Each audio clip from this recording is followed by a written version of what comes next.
Auntie, mop this floor properly, else no food for you tonight. Have you ever wondered what happens when the hand that gives the slaps becomes the hand that receives them? Look closely at this woman. This is Madam G. Yesterday, she was the queen of this mansion. Today, she is scrubbing the floor with her own tears. But how did we get here? Stay with me, because this story will change how you look at every person you meet. Madam G did not just have money. She had arrogance flowing through her veins like blood. To her, people were like the furniture in her house. Either they were useful and shiny, or they were trash to be thrown away. One Monday morning, the air was still. Precious had been awake since 4 a.m. She had cleaned the kitchen, the 5 guest rooms, and the long, winding staircase. Her back was aching, her knees were bruised, but she dared not complain. Madam G walked down the stairs, her heels clicking like a death march. She stopped halfway.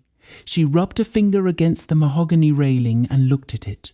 There was a speck of dust so small you would need a microscope to see it. "Precious!" she roared.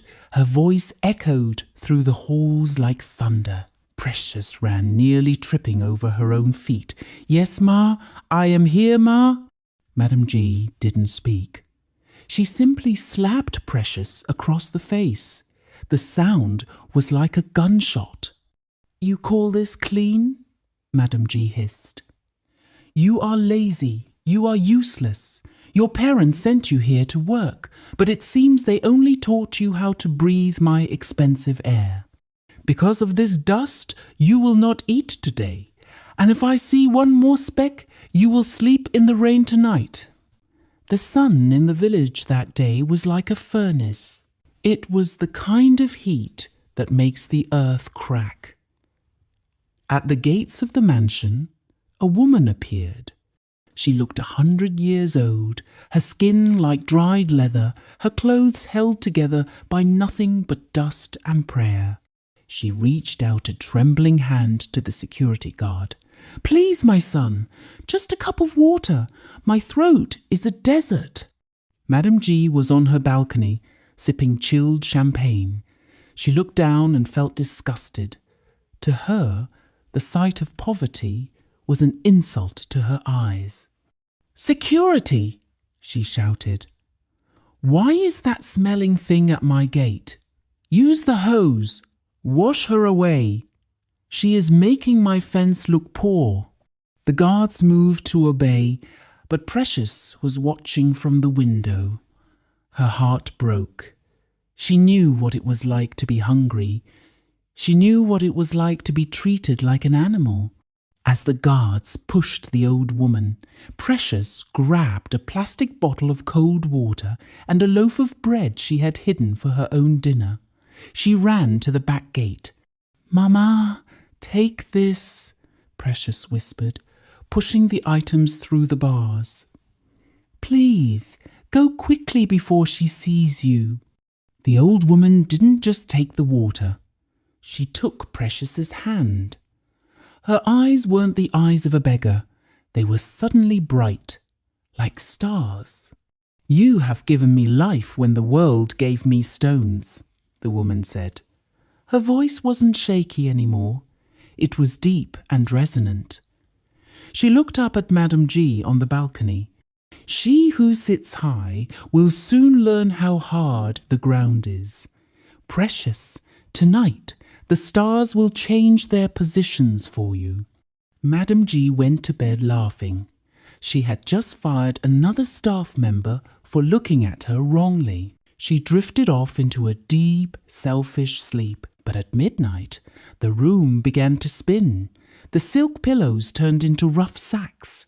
The scent of lavender turned into the smell of kerosene and old mops. When the sun hit the windows, Madam G reached out for her bell to call for her morning tea. But her hand felt different. It was rough. It was scarred. She jumped out of bed, But she wasn't in her king-sized bed. She was on a thin, mosquito-infested mat in the tiny room under the stairs. "What is this?" she screamed. But her voice sounded different. It was higher, younger. She ran to the grand hallway. "Precious! Security! Who moved my bed?" The guards turned around. They looked at her with pure hatred. You useless girl! Why are you shouting in the madam's house? Go to the kitchen before we give you the beating of your life." Madam G was confused. "Are you blind? I am Madam G. I pay your wages." The guards laughed. They held up a mirror. Madam G looked. The face in the mirror was Precious. At that moment, the master bedroom door opened. Out walked a woman in Madam G's most expensive gold-threaded lace. She was tall, regal, and beautiful. It was Precious.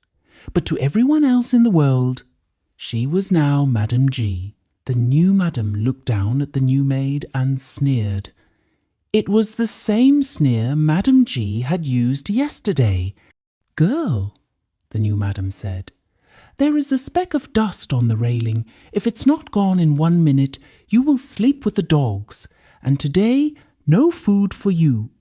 Madam G spent what felt like an eternity in that nightmare. She felt the hunger. She felt the sting of the slaps. She felt the loneliness of being nothing.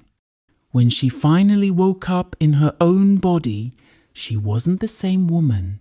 She realized that her wealth wasn't a throne, it was a test, and she had been failing. She ran to Precious and fell at her feet. "Forgive me," she sobbed. Friends, let this story be a mirror. How do you treat those who can do nothing for you? Do you act like the old Madam G, or do you have the heart of Precious?